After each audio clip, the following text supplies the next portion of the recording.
तो हेलो दोस्तों, कैसे हो आप सब। आशा करता हूँ कि आप सब ठीक होंगे। अगर आपने अभी तक मेरे चैनल को सब्सक्राइब नहीं किया है तो मेरी आपसे रिक्वेस्ट है कि जल्दी से जाके सब्सक्राइब कर दो। अगर आपने इस अनीम के पहले के एपिसोड नहीं देखे हैं तो मैंने डिस्क्रिप्शन में लिंक डाल दिया, तो आप सब जाके देख लेना।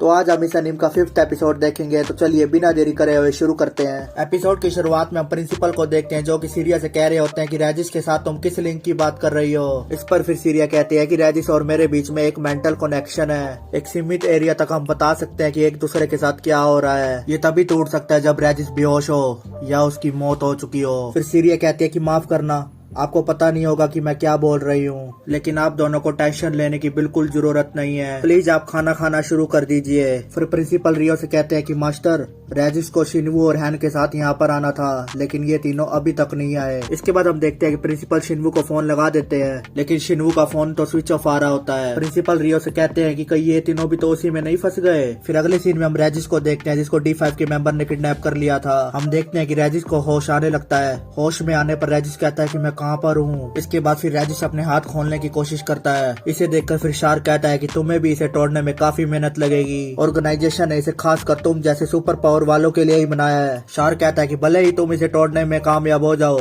लेकिन तुम हमारे कब्जे में हो। वहाँ पर खड़े M21 को देखकर राजेश सोचने लगता है कि इसको मिलने के बाद सब कुछ बुरा ही हो रहा है। फिर वहाँ पर कैप्टन भी आ जाता है और राजेश को देखकर कहता है कि ये तो वही है ना। इस पर फिर शार्क कहता है कि हाँ, ये वही कमीना है, ये वही है जिसे पिछली बार M21 ने भागने में मदद की थी। फिर M21 कहने लगता है कि ये सब क्या है। इस पर फिर शार्क कहता है कि भोले बनने का नाटक मत कर, ये कमीना कोई आम बच्चा नहीं है, इसका जरूर कॉफिन से कोई कनेक्शन है। फिर शार्क M21 से कहने लगता है कि क्या तुम इसे मुझसे छुपाना चाहते थे। इस पर फिर M21 कहता है कि मैंने कहा ना, ये एक बच्चे के अलावा कुछ भी नहीं है। इसके बाद फिर राजेश शार्क से कहने लगता है कि ओ कचरे, तेरा दिमाग काम नहीं कर रहा क्या। राजेश कहता है कि एक मॉडिफाइड ह्यूमन की किसी की मदद करना ये कोई कारण नहीं हुआ। खैर M21, तुम बताओ क्या मैं गलत कह रहा हूँ। इसके बाद फिर हम देखते हैं कि शार्क बहुत भड़क जाता है और राजेश से कहने लगता है कि क्या बक रहा है तू। इसके बाद हम देखते हैं कि शार्क राजेश को इतनी जोर से लात मार देता है। तभी हम देखते हैं कि शिनवू को भी होश आने लगता है। शिनवू बोलने लगता है कि मैं कहाँ आ गया ये। अपने दोस्त हैन और राजेश को बेहोश देखकर शिनवू पूरी तरह से कंफ्यूज हो जाता है। इसके बाद हम देखते हैं कि शार्क शिनवू को पकड़ लेता है। फिर शिनवू कहने लगता है कि तुम लोग कौन हो, तुमने राजेश के साथ क्या किया है।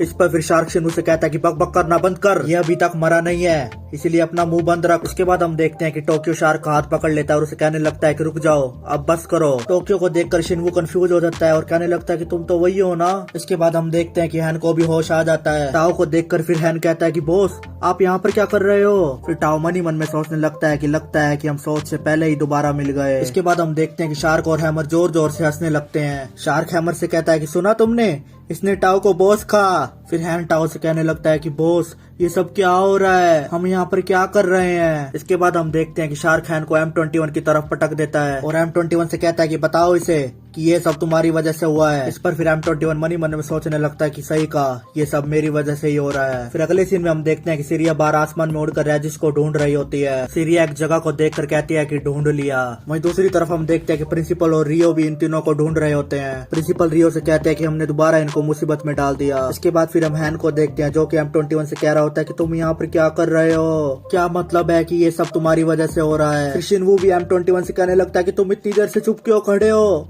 कुछ बोलो ना, क्या हो रहा है यहाँ पर। इसके बाद हम देखते हैं कि शार्क शिनवू के मुंह पर इतनी जोर से लात मार देता है। ये देखकर फिर टोक्यो शार्क से कहता है कि ये अब ज्यादा हो रहा है शार्क। शार्क M21 से कहने लगता है कि M21 हमें जानकारी दे दो, मेरे सब्र का इम्तिहान मत लो। फिर M21 कहने लगता है कि इन्हें चोट पहुंचाने से कोई फर्क नहीं पड़ेगा, मैं बस काम करते हुए इनसे कुछ ही बार मिला था और कुछ नहीं, मेरा इनके साथ कोई संबंध नहीं है। इस पर फिर शार्क कहता है कि ओ सच में, तो तुम कह रहे हो कि तुम सबका आपस में कोई संबंध नहीं है। अच्छा ऐसा है तो मैं ये मान लूं कि इन्हें मारने से तुम्हें कोई फर्क नहीं पड़ेगा। इसके बाद फिर शार्क शिनवू को जोर जोर से लात मारने लगता है। इसे देखकर फिर टाओ कहता है कि रुको शार्क, क्या हमें इन्हें मारने की सच में जरूरत है। इसके बाद फिर टोक्यो भी कहता है कि हम ड्रग्स का इस्तेमाल करके इनकी यादाश्त को मिटा सकते हैं। फिर टोक्यो कैप्टन से कहता है कि तुम बताओ सही कहा ना मैंने। इस पर फिर कैप्टन कहते हैं कि नहीं, हम कोई सबूत नहीं छोड़ेंगे। इसके बाद फिर शार्क टोक्यो और टाओ से कहता है कि तो तुम्हें जवाब मिल गया ना, अब साइड में हट जाओ, मैं इन सबको मार दूंगा। इसके बाद हम देखते हैं कि शार्क हैन को मारने के लिए आगे बढ़ने ही लगता है कि बीच में राजेश आ जाता है। फिर राजेश शार्क से कहने लगता है कि भले ही तुम्हारे पास थोड़ी ज्यादा ताकत है, लेकिन तुम अपने से कमजोर पर हमला कर रहे हो, तुम्हें शर्म नहीं आती। इस पर फिर शार्क बहुत ज्यादा भड़क जाता है और राजेश को नीचे पटक देता है। फिर राजेश शार्क से कहता है कि तुम लोग तो पहले ही अपनी इंसानियत खो चुके हो तो ये तुम पर सूट करता है। इसे सुनकर फिर शार्क रेजिस को उठा लेता है और उसे कहने लगता है कि मैं तुम्हारे इस मुंह का बर्था बनाकर तुम्हारी छींक सुनूंगा। इसके बाद फिर यहाँ पर सीन चेंज होता है और हम हैमर को देखते हैं। इस मोटे गैंडे को भूख लग जाती है, तभी ये कुछ खाने के लिए छत पर आ जाता है। इसके बाद फिर उसके सामने सीरिया भी आ जाती है। सीरिया को देखकर ये मोटा कहता है कि तुम उस पिद्दी की साथी हो, है ना। सीरिया इस मोटे से कहती है कि मुझे खुशी होगी अगर तुम मेरे रास्ते से हट जाओ। फिर ये मोटा हैमर कहने लगता है कि मैं इन आंखों को जानता हूँ, ये दिक्कत है ना। इसके बाद फिर हम देखते हैं कि सीरिया अपने मैजिक से वहाँ पर धमाका कर देती है। फिर यहाँ से सीन चेंज होता है और हम शिनवू को देखते हैं जिसने शार्क को बहुत जोर से मुक्का मार दिया होता है। इससे फिर ये शार्क और ज्यादा ही भड़क जाता है और शिनवू से कहने लगता है कि ओ कमीने, तेरी इतनी हिम्मत। तभी टोक्यो कहता है कि शार्क रुको। इस पर फिर कैप्टन कहता है कि टोक्यो ऊपर जाकर देखो क्या हो रहा है, वो धमाका जरूर हैमर का था, तुम जाके उसकी मदद करो। इसके बाद फिर शार्क शिनवू का गला पकड़ लेता है। इस पर फिर हैन शार्क से कहता है कि छोड़ दो मेरे दोस्त को, ये मर जाएगा, छोड़ दो इसे। हम देखते हैं कि M21 अपने नाखून बड़े कर शार्क का हाथ पकड़ लेता है, जिससे शार्क के हाथ से बहुत ज्यादा ब्लड निकलने लगता है। वही दूसरी तरफ हम प्रिंसिपल और रियो को देखते हैं जो कि उसी बिल्डिंग की छत पर आ जाते हैं। प्रिंसिपल कहते हैं कि शिनवू और बाकी सब यहीं पर होंगे पक्का। तभी वहाँ पर टोक्यो भी आ जाता है और कहने लगता है कि तुम दोनों घुसपैठी हो, हैमर कहाँ पर है। फिर प्रिंसिपल रियो से कहने लगता है कि मास्टर आप प्लीज आगे जाइए, मैं इसे देख लेता हूँ। इसके बाद हम देखते हैं कि प्रिंसिपल अपने मैजिक से टोक्यो के ऊपर हमला कर देते हैं। इससे टोक्यो अपने आगे एक बड़ा सा बॉक्स रख देता है। इससे प्रिंसिपल टोक्यो से पूछने लगते हैं कि क्या ये बड़ा बॉक्स तुम्हारा हथियार है। इसके बाद फिर टोक्यो अपनी गन से प्रिंसिपल पर शूट करने लगता है। इससे प्रिंसिपल स्पीड से अपनी जगह बदलने लगता है, जिससे गोली उसको छू भी नहीं पाती। इससे टोक्यो कहता है कि ऐसे तो बहुत ज्यादा वक्त लग जाएगा।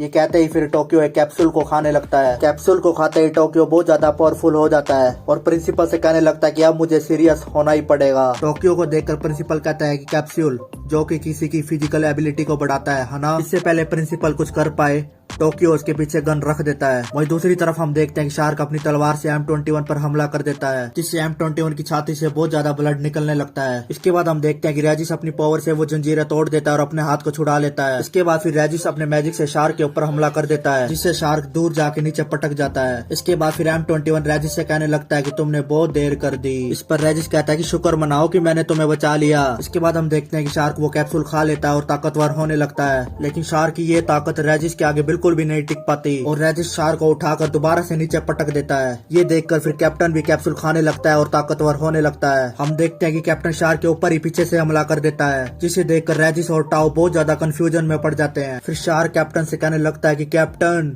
ये क्या किया। इस पर फिर कैप्टन कहता है कि इसमें चौंकने की कोई बात नहीं है, मैं ओरिजिनल प्लान को ही फॉलो कर रहा हूँ। कैप्टन कहता है कि डी कोई ऐसा कैप्सूल नहीं है जो तुम्हें ताकतवर बनाने के लिए बनाया गया हो। इसका असली मकसद तो मेरी ताकत को बढ़ाना है, वो भी तुम सबको एब्जॉर्ब करके। हम देखते हैं कि कैप्टन शार्क की सारी पावर को अपने अंदर एब्जॉर्ब करने लगता है, जिससे शार्क बहुत ज्यादा कमजोर होने लगता है और आखिर में मर जाता है। इसके बाद फिर रेजिस कैप्टन से कहने लगता है कि तुम जैसे नीच आदमी मेरे हाथों ही मरेंगे। इसके बाद फिर रेजिस अपने मैजिक से कैप्टन के ऊपर भी हमला कर देता है, लेकिन इस मैजिक से कैप्टन का बाल भी बाका नहीं होता। इसके बाद फिर कैप्टन रेजिस को उठाकर नीचे पटक देता है। कैप्टन रेजिस से कहता है कि तुम्हारे पास बस अच्छी पावर और स्पीड है और कुछ नहीं, मैं तुम्हें अभी नहीं मारूंगा, मुझे तुमसे बाद में कॉफिन के बारे में भी पूछना है। तभी हम देखते हैं कि वहाँ पर एक बंदे की एंट्री होने लगती है। हम देखते हैं कि ये बंदा और कोई नहीं बल्कि रियो होता है। तो इसी के साथ हमारा ये एपिसोड यहीं पर ही खत्म हो जाता है। अगर आपको ये वीडियो अच्छी लगी हो तो मेरे चैनल को सब्सक्राइब करके जरूर जाएं और कमेंट सेक्शन में कमेंट करना भी ना भूलें। तो अब हम फिर मिलेंगे अगले एपिसोड के साथ। Thank you.